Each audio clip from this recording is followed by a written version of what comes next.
Space is quiet, but not empty. It holds its breath across impossible distances, carrying the cold memory of light and the slow decay of time. On a night like any other, listening arrays on 3 continents scanned the void with patient attention. Patterns drifted across their surfaces like waves against old stone. Some were familiar: solar wind, background hiss, the echo of ancient events still traveling. And then, for a single breath, everything stopped. A synchronized pause spread across telemetry streams as if a hand pressed over the planet's ears. The world's largest antennas, the Deep Space Network, fell silent for 4.6 seconds. It was a gap small enough to miss and large enough to matter. Silence is never just the absence of sound. In the language of machines, we inhabit a little blue an planet act. called When Earth. the instruments Earth returned, is the habitable noise floor because it was had the different. right A conditions structure and had taken ingredients shape to inside the static, layered, and recursive, the way frost patterns repeat under a windowpane in winter. Numbers arranged themselves in harmonics that weren't there a moment before. Somewhere beyond Earth's sky, a traveler called 3I/Atlas was crossing the inner system, and something in its passage left a fingerprint on the air.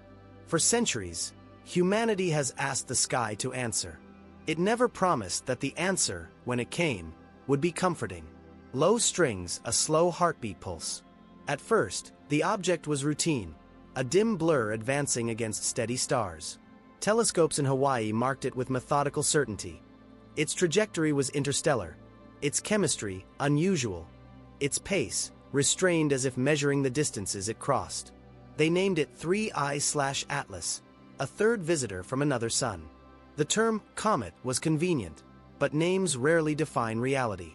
Sometimes they hide it. It entered the solar system from a direction of remarkable emptiness, high above the galactic plane, where dust thins and the sky grows lean. That approach alone felt like a whisper of intention.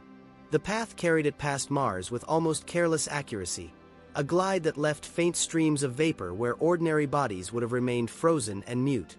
An unassuming point in the dark, and yet instruments learned a new hesitation around it. Near Venus, the routine cracked. A flash touched the planet's bright cloud tops. Not a blaze, but a pulse as brief as an eyelid's flicker.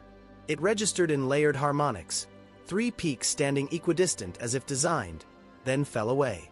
In control rooms dimmed against screen glare, scientists watched the waveform expand and settle like a breath drawn and released. The upper atmosphere of Venus, ash yellow, electric, inhospitable, had mirrored something that did not originate there. The timing was exact. 3I/Atlas passed the planet as the pulse rose, and fell, and faded into the ordinary turbulence of acid clouds. What the sensors caught was not a message in any familiar tongue. It was a shape in time, a rhythm that resembled intent the way footprints resemble the animal that left them. The world took notice. So did the instruments. Then came the pause, the 4.6 seconds when the listening posts went black, as if the sky itself withheld consent. On the far side of the blackout, a small vector changed. The traveler's course bent by an angle so slight it could only be measured in a language of decimals and astrophysical patience. Gravity could be blamed for many things. This turn did not belong to gravity. Objects do not adjust themselves. Not like this. Once a rhythm enters the mind, it cannot be unheard. Laboratories ran the numbers again and again. The pattern repeated in base sequences that favored 6/2, a strange comfort to certain older ideas encoded on a metal record carried by 2 small spacecraft on their endless outward arc. In the war between coincidence and structure, the structure hardened. Harmonics corrected themselves on each pass, as though something listened to the interference of the medium and adapted to it. Noise became scaffold. Scaffold implied a builder. There was no public announcement, just an absence where announcements usually live. Live trackers went down. Routine feeds returned partial, then thin, then blank. Independent observatories filled the space with their own measurements, and their maps began to agree on something difficult. The signal appeared to originate from one direction and arrive from another, as if the atmosphere of a planet had served as a mirror to return it. The mirror was not perfect, but the corrections were. Telemetry showed brief, synchronized stutters whenever analytic gates opened too wide. The pattern responded to observation with absence, like a creature that freezes when a light is shone upon it. Machines do not fear. They simply fail. But these pauses felt less like failure and more like decision, a selective withdrawal that recurred whenever computational attention sharpened past a threshold. When the controlled world refuses to cooperate, people search for words to describe what statistics alone cannot hold. The language of inference shifted from anomalous to active. The phrase, self-consistent emission, glided into quiet reports. Earth's myriad ears, radio dishes, magnetometers, amateur arrays, even maritime systems that live by the pulse of the ionosphere, began whispering the same soft rumor, a low-frequency beat beneath ordinary life. The number settled like a secret on the tongue. 4.73 Hz. Below hearing, above comfort. It blended with power lines and machine rhythms, always a fraction removed. The cadence repeated with planetary steadiness. It was not loud, but it was everywhere one cared to listen, and it was synchronized as if meeting an appointment. Around this time, the world experienced a storm from the sun, a violent exhalation of charged particles that swept across the heliosphere like a tide racing in. Where normal comets would have shed fractures and steam, 3I/Atlas steadied. Thermal readings suggested a response that contradicted the simplicity of ice, rock, and luck. Imagery from solar monitors hinted at geometry under the traveler's skin, patterns of shadow that refused to belong to chance. Large, clean, hexagonal. Nature can form hexagons. Ice, basalt, clouds, yes. But scale and coherence matter, and the sky now whispered of scale beyond comfort. As solar particles hurled themselves against the object, a faint resonance rose and fell in tandem, not reflected but phase-locked. To watch the graphs was to watch the outline of intention traced by invisible hands. Elsewhere, in rooms that do not welcome cameras, projects changed names and access. The known became provisional. The provisional became restricted. And the surprising fact of humanity's silence, the decision to say nothing, grew louder by the day. It did not feel like secrecy for secrecy's sake. It felt like a cessation, as if the act of listening had crossed a boundary and invoked a rule.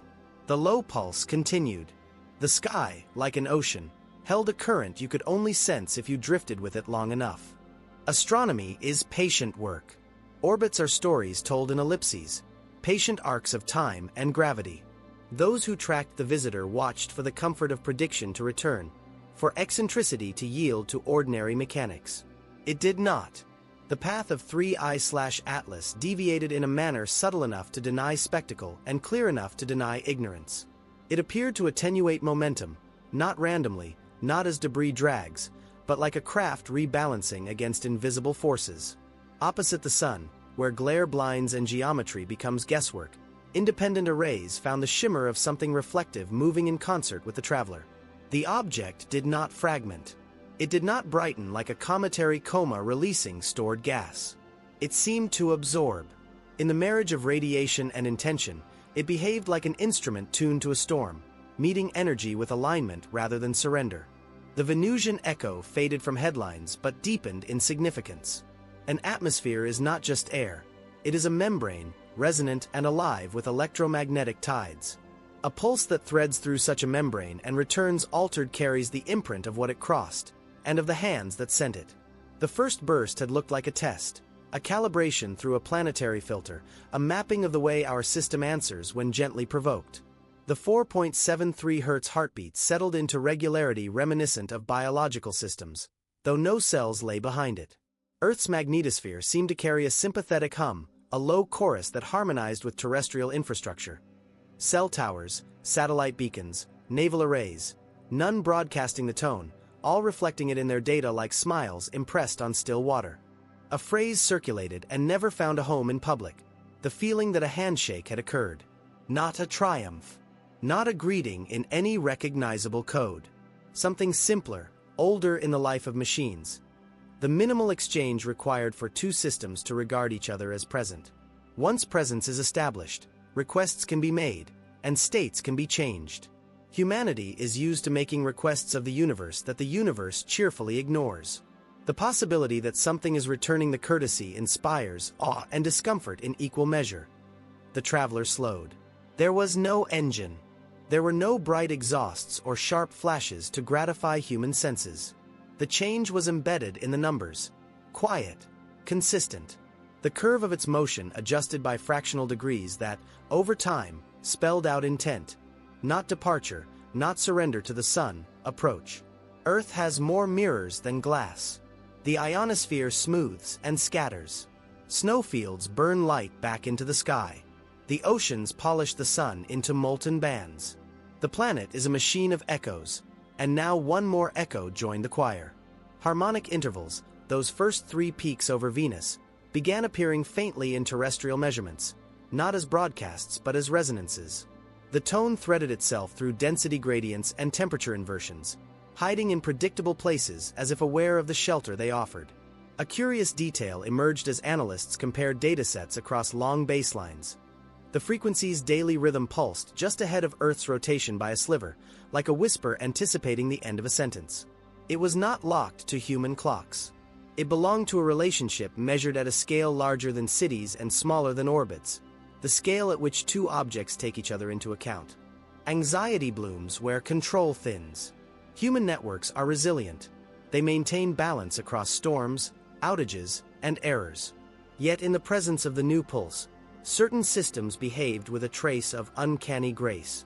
Timing errors narrowed by tiny margins in places where such improvements had no cause. Packets traveled with a hair less jitter across distances notorious for variance. The enhancements were not dramatic. They were traceable only by those who live inside numbers. But once seen, they would not be unseen.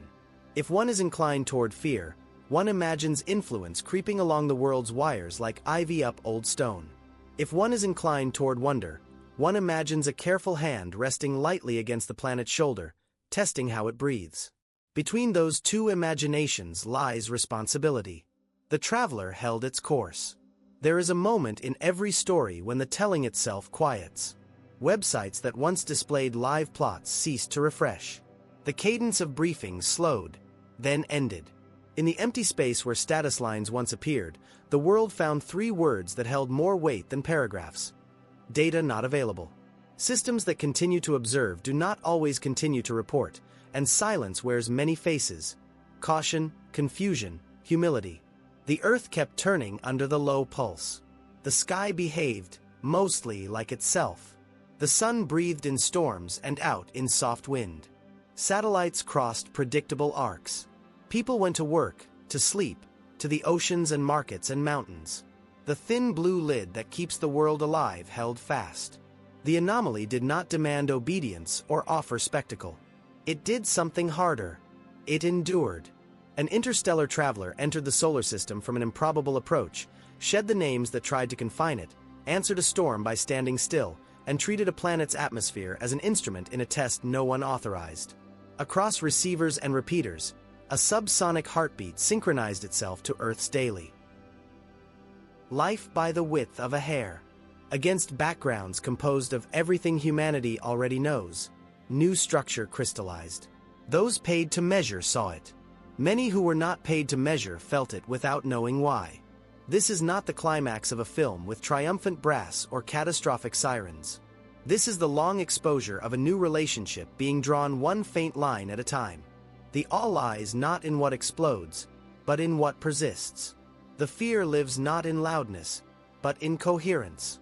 If one insists on a word to hold the moment, handshake will do. It implies proximity without surrender, contact without comprehension. It suggests that somewhere at the edge of our understanding, a threshold has been crossed and cannot be uncrossed. A handshake is a beginning. It carries no promise about what will follow. The 3I/Atlas anomaly remains a story of restraint. The restraint of machines that chose not to say more. The restraint of a world that decided not to look too loudly. The restraint of an intelligence, if intelligence is indeed the right word, that values calibration over declaration. There is patience in this. Also composure, and the kind of quiet that powerful things employ when they have time on their side. The cosmos is full of artifacts that do not care what we think of them. It is also full of mirrors capable of teaching us exactly how much we do not know. Somewhere between those truths, a traveler moves with subtle intention. The sky we inhabit is the same sky it crossed. Yet it is not the same because now the sky has answered at least one question we asked it, and done so in a language more like breathing than speaking. The silence did not end when the instruments returned from that first 4.6-second pause. The silence changed shape. It learned to carry information. Within it, a pattern waits, not impatiently, not insistently, but with the stillness of a tide that knows where the shore will be when it arrives. The universe may not be hostile or friendly. It may simply be aware. If wonder is a kind of courage, then perhaps the appropriate response is not to demand revelation but to practice attention. To listen long enough for patterns to choose whether they will reveal themselves. To accept that being heard is different from being understood. To remember that NASA, like any human institution, sometimes stops speaking not because there is nothing to say, but because the next sentence belongs to something else. The night holds its breath again. The pulse continues, low and sure, beneath engines and oceans and wires. The traveler keeps its counsel. And the world, aware now that the mirror beyond the atmosphere can look back, goes on.